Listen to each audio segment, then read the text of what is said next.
agradeço por essa segunda participação. E é um assunto bastante extenso, falar sobre o papel da estimulação cardíaca em diversas situações, né?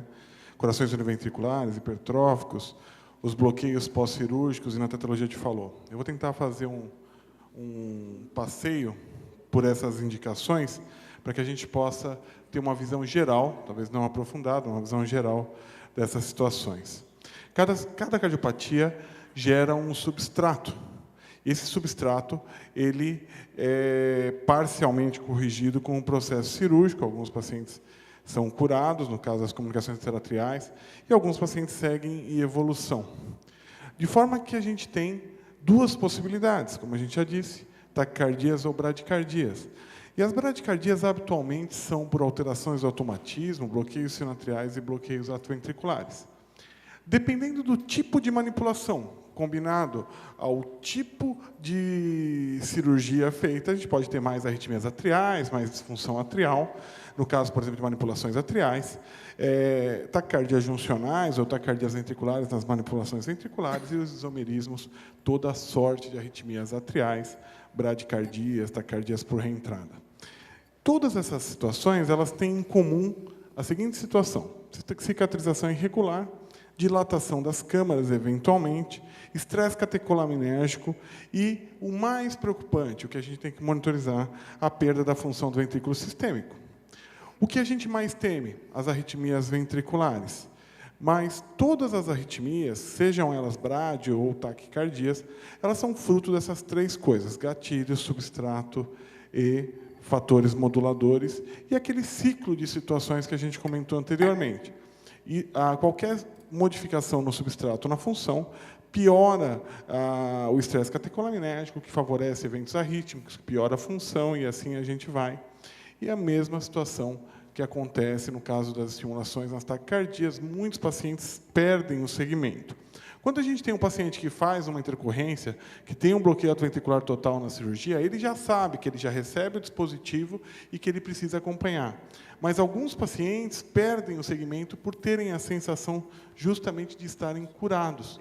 E a importância é que a gente, no ato cirúrgico, enfatize, ou antes, no pré-operatório, até enfatize, que esse paciente precisa do segmento. Os marcapassos, eles são a primeira forma de estimulação que a gente tem. A gente pode estimular o átrio, estimular o ventrículo, ou estimular o átrio e o ventrículo. E ele é feito basicamente para distúrbios da condução. Distúrbios da condução ou distúrbios no automatismo. E aí a gente tem as situações de bradicardia, seja por alteração do automatismo, como a gente já disse, bloqueios sinoatriais ou bloqueios atrioventriculares. Quando o problema é no marcapasso natural, então eu tenho, por exemplo, alguma lesão anatômica ou influência sobre a fase 4 do potencial de ação, eu posso ter uma bradicardia. Essa bradicardia ela pode ser modulada por fatores externos, que aumentem ou diminuam a quantidade de MP cíclico, que aumentam ou diminuem a quantidade, a ação vagal sobre esse coração. Então, o marcapasso natural pode falhar e a gente tem assumindo um nível mais baixo, no caso, um ritmo juncional. O problema pode não estar no nó sinusal, ele pode estar mais baixo, e aí no nó atrioventricular, combinando os diversos graus de bloqueio, os diversos locais de bloqueio, a gente pode ter maior ou menor gravidade. De forma que quanto mais baixo quanto iciano ou infriciano mais grave porque mais largo é o escape e mais baixa é a frequência cardíaca. Quando a gente está pensando em situações cirúrgicas, como nas correções univentriculares, e os pacientes que foram operados no passado com as diferentes técnicas de cavo pulmonar, a gente pensa, esses pacientes estão susceptíveis a que tipos de arritmia? Arritmias supraventriculares, bloqueios, fibrilação atrial, síndromes braditáquio, a mais diversa forma de arritmias. Bom, esses pacientes, no segmento tardio, eles vão perdendo, vão morrendo. Alguns, mesmo que a taxa seja baixa, a gente vai perdendo ao longo do tempo alguns pacientes. Por quê? Porque, apesar da nossa perda ser pequena, existem grupos de maior risco. onde a mortalidade e a evolução é mais sombria. Quais são os principais problemas, né, do ponto de vista eletrofisiológico? As taquicardias como um todo e os bloqueios. Os bloqueios e as taquicardias mais graves, tipo taquicardia ventricular, fibrilação ventricular, são responsáveis, em alguns pacientes, por morte súbita.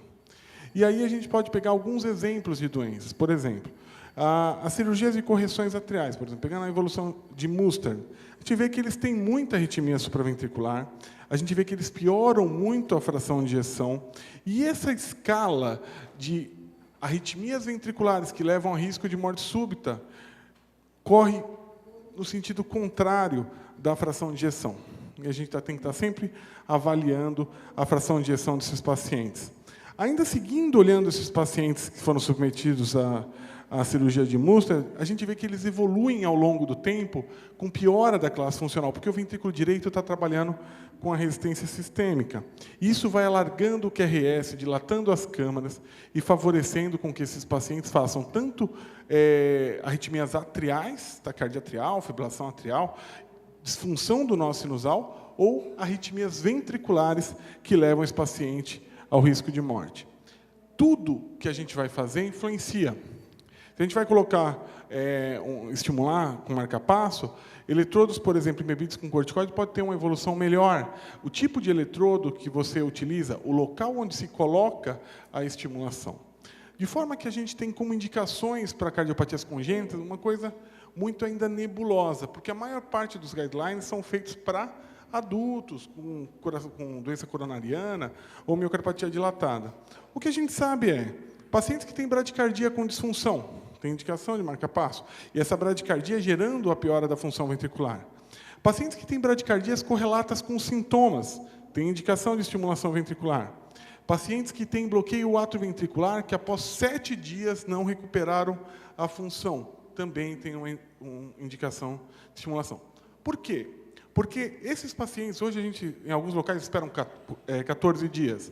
Esses pacientes que tiveram dano mecânico sobre o sistema de condução e recuperam parcialmente a condução, muito provavelmente eles vão precisar do marca-passo numa situação pior lá na frente. Em casa, por exemplo, evoluindo com bloqueios paroxísticos.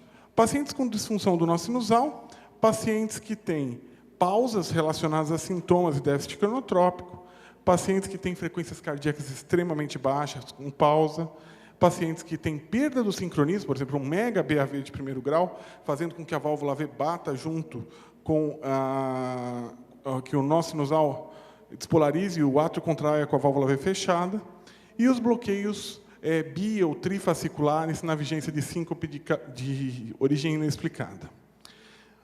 Mas a estimulação cardíaca evolui, e aí a gente hoje discute o papel da ressincronização, que agora é a colocação de um segundo eletrodo, ou no átrio, ou no ventrículo, ou um eletrodo atrial e um eletrodo biventricular.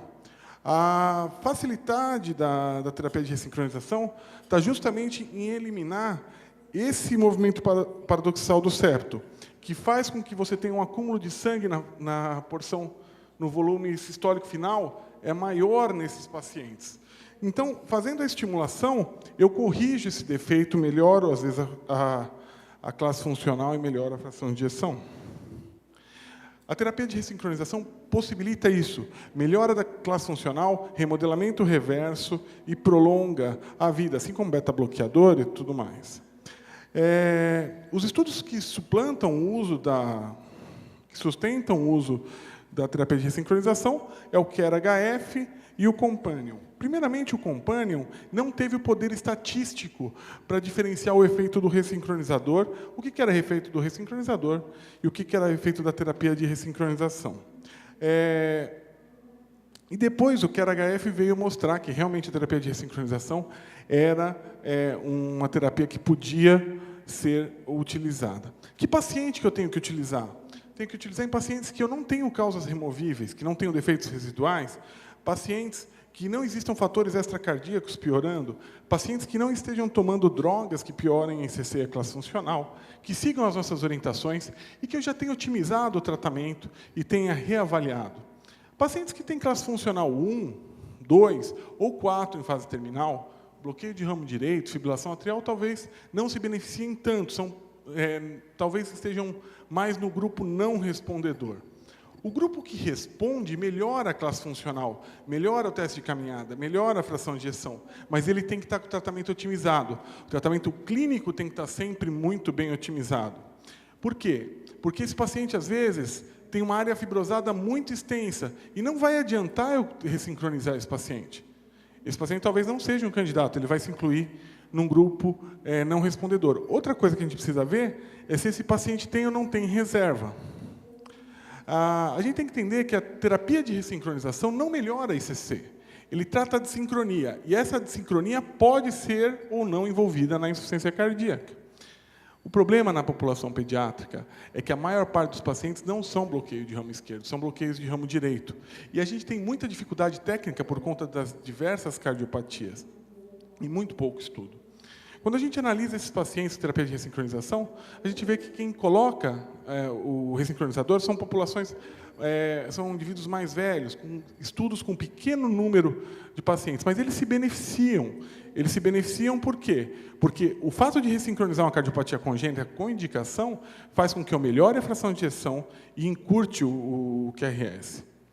E os que respondem são os que têm as piores frações de ejeção, e principalmente no bloqueio de ramo esquerdo.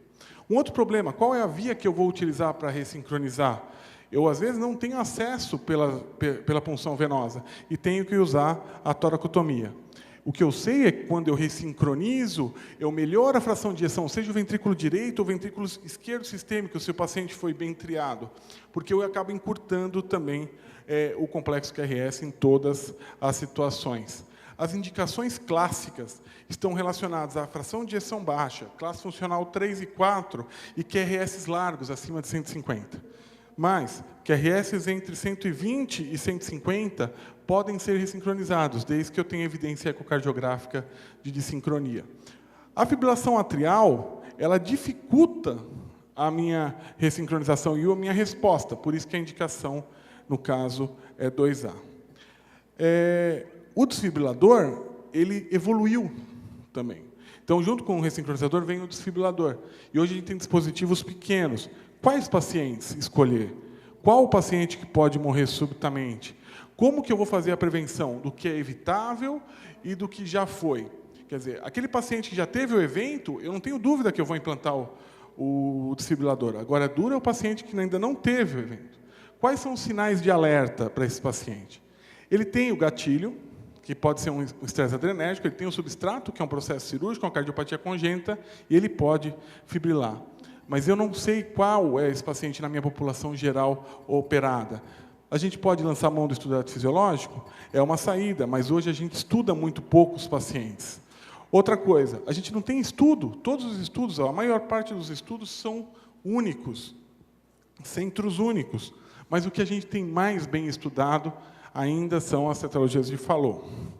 A gente sabe que esses pacientes melhoram com o implante do CDI, e principalmente os pacientes mais velhos, que são os pacientes que são mais comprometidos. A profilaxia primária é sempre melhor, mas a gente não sabe como triar, porque ainda os pacientes em profilaxia secundária têm mais terapia. A gente não achou a fórmula ideal para triar esses pacientes. Os dispositivos, dependendo do tamanho do paciente, ainda são grandes, mas os choques salvam as vidas. A gente sabe que na tetralogia de Fallot é o mais conhecido, é o que eu preciso ter esse controle desses pacientes. A gente tenta cada vez mais fazer profilaxia primária, mas ainda faz muito paciente que já teve o evento, mas sempre tem que se guiar pela piora da fração de ejeção do ventrículo sistêmico, pela presença das arritmias, pelo alargamento progressivo do QRS, coisa que a gente tem na mão.